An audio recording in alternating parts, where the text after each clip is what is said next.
Hello guys, আসসালামু আলাইকুম। আশা করি সকলেই ভালো আছেন। একটা বিষয় নিয়ে একটু দুইটা কথা বলবো। সেটা হচ্ছে যে আমাদের দেশে একটা সমস্যা, সেটা হচ্ছে যানজট। এটা খুব কমন সমস্যা। হ্যাঁ, কিন্তু কষ্টের বিষয় হচ্ছে যে আমাদের দেশে যে অটোগুলো চলে ঢাকা সিটিতে, বিশেষ করে অটো চালক ভাইয়েরা মোটেও ডিসিপ্লিন মানতে চায় না। এটা খুব দুঃখের বিষয়। আমি কোনো অভিযোগ করতেছি না কারোর বিরুদ্ধে। আমি জাস্ট বলতেছি যে আপনারা একটু ডিসিপ্লিন হন, আপনারা একটু ভদ্রভাবে মানে গাড়িটা চালান। হ্যাঁ, তো অনেক অনেক ক্ষেত্রে হয় ওনারা ন্যারো রাস্তার মধ্যে দিয়ে হচ্ছে উল্টা দিকে গাড়িটা ঢুকিয়ে দিলে দেখা গেছে জ্যাম লেগে যায় অনেক বেশি। হ্যাঁ, অর্থাৎ ওনার 1 মিনিট আগে যাওয়ার জন্য অনেক অনেক সময় 1 ঘন্টা অনেকে পিছিয়ে পড়ে জ্যামের কারণে। সো এই জিনিসগুলো যদি একটু অটো চালক ভাইরা একটু ডিসিপ্লিন হইতেন তাহলে ইনশাল্লাহ খুব ভালো হইতো। হ্যাঁ, তো এটাই বলবো ভাই, যারা অটো চালান দয়া করে ভাই, দয়া করে আপনারা একটু ডিসিপ্লিন হন। আপনাদের কাছে একটা রিকোয়েস্ট, জাস্ট, আর কিছু না। কোনো অভিযোগ করতেছি না। এই যে এটা আমার গাড়ি, আপনারা আমার গাড়িতে আজ পর্যন্ত অনেকবার লাগাইছেন, আমি কোনো অভিযোগ করি নাই। সো লাগলে একটু মনটা খারাপ হয়, কারণ অনেক টাকা খরচ হয়ে যায় ডেন পেন করতে। সো সেই জায়গা থেকে দেখা গেছে আপনারা একটু সচেতন হইলে আমাদের গাড়িগুলো তার লাগে না, এত খরচটাও আমাদের বেড়ে যায় না। হ্যাঁ, তো একটু ডিসিপ্লিন হন ভাই, এতটুকুই রিকোয়েস্ট। একটু দেখে শুনে গাড়ি চালাবেন ইনশাল্লাহ। আর যেহেতু এটা রুটি রোজগারের একটা জায়গা আপনার, সো এটা নিয়ে আসলে অভিযোগ করার মতো কিছু নাই। অটো চলুক। অটো অনেক ক্ষেত্রে দেখা গেছে অটো আমি নিজেও ইউজ করি। হ্যাঁ, অটোতে আমি নিজেও চলাচল করি। সো এটাই আর কি, আপনারা একটু দেখে শুনে গাড়ি চালাবেন। এটাই একটা অনুরোধ আপনাদের কাছে, আর কিছুই না। সো সামনে কিছু জ্যামের চিত্র আমি তুলে ধরতেছি এবং কিছু বিষয় এক্সপ্লেন করতেছি। আশা করি সেটা শুনবেন এবং শুনে সকলে একটু সচেতন হবেন। ভালো থাকবেন সকলে। সবাইকে আসসালামু আলাইকুম। আসলে একটা বিষয় একটু দেখানোর জন্য ভিডিওটা করতেছি। ওই দেখেন একটা অটো, এই অটোর বিষয়ে কথা বলবো। দেখেন এই পাশে তো এগুলো আছেই। হ্যাঁ, তারপর দেখেন ও হচ্ছে উল্টা দিকে আসতেছে। হ্যাঁ, তো যাই হোক, এই যে অটোগুলা, হ্যাঁ, আমি মনে করি এদের কর্মসংস্থান যা আছে সেটা থাকুক, অটো টিকে থাকুক বাংলাদেশে, সমস্যা নাই আমাদের। হ্যাঁ, কিন্তু সমস্যা হচ্ছে কোনটা, এই যে ডিসিপ্লিন। হ্যাঁ, নিয়ম কানুন কিছুই মানে না। এরা যা মন চায় ভাই তাই করে, সেভাবেই চালায়। হ্যাঁ, এই যে আমার এটা হচ্ছে কার। হুম, তো আমার এই কারের কথাটা যদি বলি, দেখেন আমার এটা হচ্ছে কার। হ্যাঁ, তো আমার এই কারের বিষয়টা বলি আমি একটু। সেটা হচ্ছে যে দেখেন, আমাদের তো মানে একটা কারের মানে একটু খোঁচা লাগলে বা একটু যদি ওরা লাগায় দেয়, সেই ক্ষেত্রে অনেকগুলো টাকা আবার নতুন করে রং করতে গেলে লেগে যায়। হ্যাঁ, তো এরকম অনেকবার হয়েছে আমার সাথে, কিন্তু আমি মানবতার দৃষ্টিকোণ থেকে আমি কখনোই কিছু বলি নাই যে ঠিক আছে গরিব মানুষ। হ্যাঁ, হ্যাঁ, তো ওই টুকটাক ধমক দিছি, এই পর্যন্তই শেষ, যে সাবধানে চালাবা, এই পর্যন্তই বলে শেষ করে দিছি। কিন্তু মানে ভাই, আসলে কয়জনকে এইভাবে আমি আমার গাড়িকে মাইর খাওয়ায় তারপরে আমি সচেতন করব? হ্যাঁ, বা মাফ করে দিব, তারপরও দেই, ঠিক আছে, ভুল ত্রুটির ঊর্ধ্বে আমরা কেউই না। হ্যাঁ, কিন্তু আমার একটা বিষয় খারাপ লাগে, সেটা হচ্ছে কি, ওনারা যদি একটু নিজেকে ডিসিপ্লিন করে, একটু সুন্দর করে চালানোর চেষ্টা করে, যে না ঠিক আছে আমি নিয়ম কানুন একটু মানি, মানলে আমার জন্যই ভালো, ঠিক না? তো এই যে দেখেন ওরা, হ্যাঁ, রঙে, যে একটু আগে দেখাইলাম রঙে আসতেছে। হ্যাঁ, তো ওর এটা বোঝা উচিত যে আমি এরকম একটা ন্যারো রাস্তার মধ্যে, আমি গাড়িটা আবার উল্টা, আমি ন্যারো রাস্তার মধ্যে দিয়ে ঢুকাই দিয়েছি উল্টা। হ্যাঁ, এই ক্ষেত্রে কী হইতে পারে, এক্ষেত্রে জ্যামটা আরও বৃদ্ধি পাইতে পারে। হ্যাঁ, তো এই সেন্সটা কেন তাদের থাকে না, আমার এটা বোধগম্য না। হ্যাঁ, মানুষ যদি ভাই একটু ডিসিপ্লিন মতো চলতে পারে, মানুষ যদি একটু নিজের চিন্তা চেতনাটাকে ঠিক করতে পারে, যে না ঠিক আছে আমার 1 মিনিট আগে যাওয়ার জন্য কেউ হয়তো বা 10টা মিনিট পিছিয়ে যাবে, এই সেন্সটা সবার মাঝে থাকে না। এটা খুব কষ্টের একটা বিষয়। হ্যাঁ, আর ওনাদেরকে বিশেষ করে কিছু বলেও লাভ নাই। ওনারা একটা জিনিসই শিখছে, লাগায় দেওয়ার পরে সরি ভাইয়া বা স্যার সরি, এই এতটুকু পর্যন্তই ওনারা এগুলা করে আর কি। হ্যাঁ, তো ভাই আসলে কারোর প্রতি কোনো অভিযোগ করতেছি না, কিন্তু আমি চাই কি, ওনারা যদি এই ভিডিওটা ওনাদের চোখে পড়ে, তো ওনাদের কাছে বিশেষ করে অনুরোধ থাকবে আমার। হ্যাঁ, বিশেষ করে ওনাদের কাছে অনুরোধ থাকবে যে আপনারা ভাই একটু দয়া করে, একটু দয়া করে ডিসিপ্লিন হন। আপনারা মানে এখানে ওখানে লাগায় দিয়েন না। তারপরে ওই যে দেখেন আরেকটা, ওই দেখেন একটা অটো দেখেন, ওই যে হ্যাঁ, ওই দেখেন ওই যে উল্টা আসার চেষ্টা করতেছে। হ্যাঁ, দেখেন ওই যে আপুটা স্কুটি চালা যাচ্ছে, ওই আপুর সামনে ওই যে ঝুঁকতেছে, সাদা বস্তা দেখা যাচ্ছে। দেখেন কি একটা অবস্থা, মানে কোনো ডিসিপ্লিন ওনাদের নাই। কেন ভাই আপনারা এমন করবেন কেন?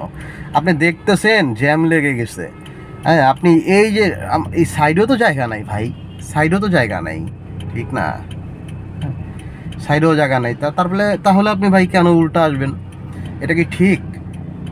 তো এই জিনিসগুলো ওনাদেরকে কখনো বোঝানো যায় না, বুঝছেন ভাই? এটা খুব একটা কষ্টের বিষয়। হ্যাঁ, এই যে দেখেন উনি উনি আসতেছে তো আসতেছেই।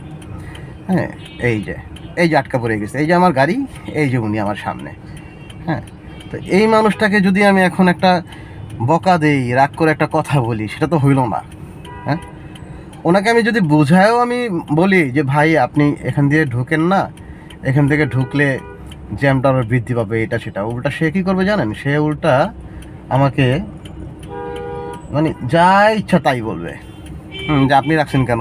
আপনি বুঝতে পারতেছেন আমি হচ্ছে এখানে আমি বাইরে একদম চাপিয়ে মানে গাড়িটা রেখেছি, তো উনি আমাকে উল্টা জ্ঞান দিবে। এই হচ্ছে অবস্থা। আমি ওনাদের প্রতি কোনো অভিযোগ করি না। হ্যাঁ, ঠিক আছে, আমরা সবাই মানুষ। হ্যাঁ, কোনো অহংকারের কিছু নাই, কারোর সাথে কোনো রাগারাগিরও কোনো বিষয় নাই, কিন্তু দুঃখ লাগে একটাই যে সে বা তারা কোনো রকম কোনো ডিসিপ্লিন মানে না, যা মন চায় তাই করে। হ্যাঁ, তো এগুলো ঠিক না আসলে। সবশেষে আমি যেটা বলতে চাই সেটা হচ্ছে যে ওনারা যদি একটু মানে নিয়মকানুন মানে, আর গভর্নমেন্ট থেকেও যদি ওনাদেরকে একটু ট্রেনিং করানোর ব্যবস্থা করতে পারে, এইটা মনে হয় খুব ভালো একটা বিষয় হইতে পারে। এই দেখেন, আল্লাহ জানে আমার গাড়িতে লাগায় দেয় কিনা।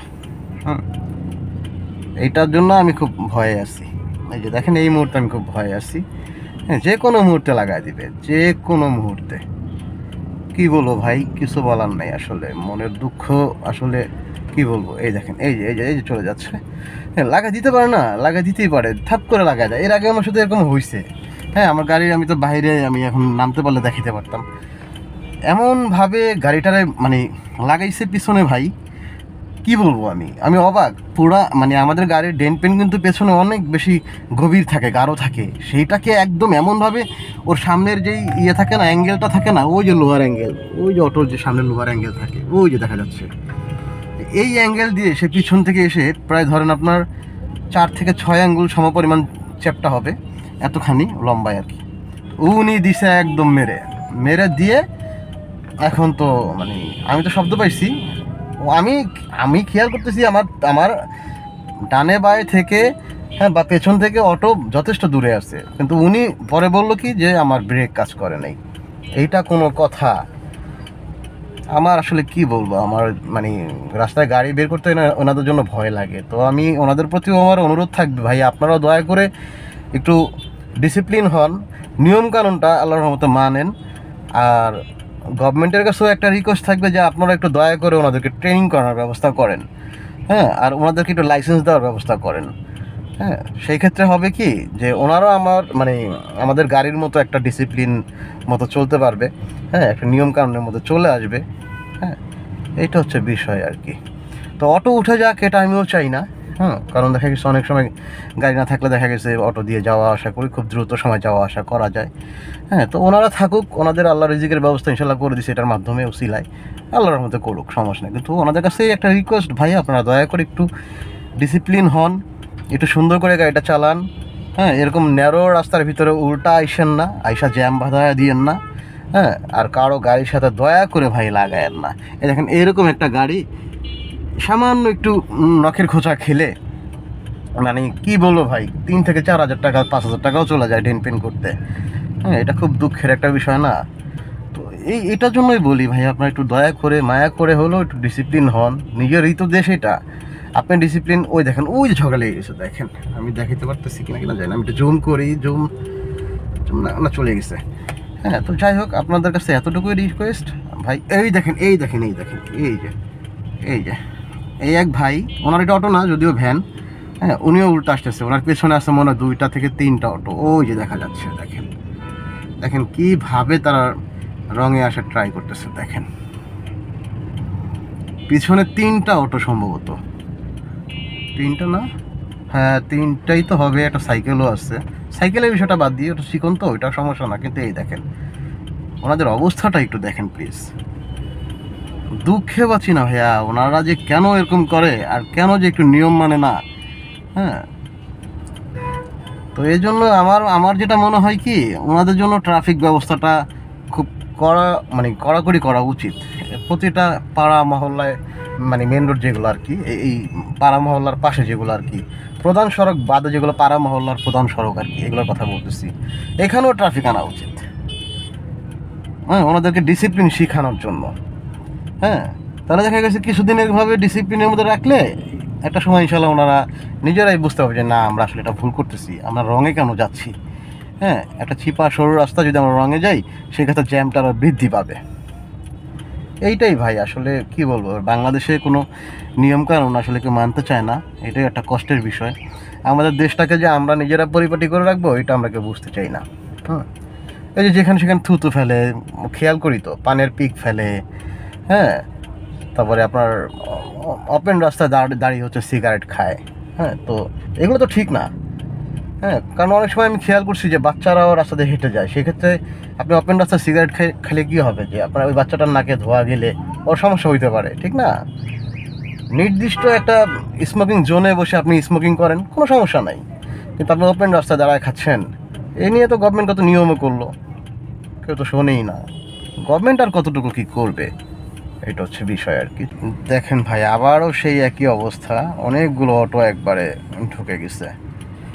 কি করবেন ভাই, কারে কি বলবেন, কেউ কথা শুনতে চায় না, না মোটরসাইকেল, না সাইকেল, না অটো, না রিক্সা, কি বলবো, কেউ একটু নিয়মের তোয়াক্কা করে না, কেউ কারো ভালো বুঝতে চায় না, সে নিজেও নিজের ভালোটা বুঝতে চায় না। এই দেশটা আসলে কি আমি বুঝি না। আমি কিন্তু ব্যক্তিগত জায়গা থেকে আমি অনেক নিয়মকানুন মেনে ইনশাল্লাহ চলার চেষ্টা করি। হ্যাঁ, কারণ আমার কথা হচ্ছে অনেক কিছু বোঝার আছে। হ্যাঁ, আমি যদি একটু সরু রাস্তায় বা আমি একটু উল্টাপাল্টা যাই, সেক্ষেত্রে আমার জন্য দেখা গেছে আমার 1 মিনিট মানে আগে যাওয়ার জন্য অনেকে 1 ঘন্টাও পিছায় যেতে পারে। হ্যাঁ, মানে আপনার জ্যাম সৃষ্টি হয়ে আর কি, এটা কেউ বুঝতে চায় না ভাই, কি আর বলবো। কি যাই হোক ভাই, সকলে ভালো থাকেন, সকলের প্রতি শ্রদ্ধা, ভালোবাসা, দোয়া ইনশাল্লাহ, এইটাই। হ্যাঁ, আর সবাই একটু ডিসিপ্লিন হন ইনশাল্লাহ। আসসালামু আলাইকুম, সকলে ভালো থাকেন।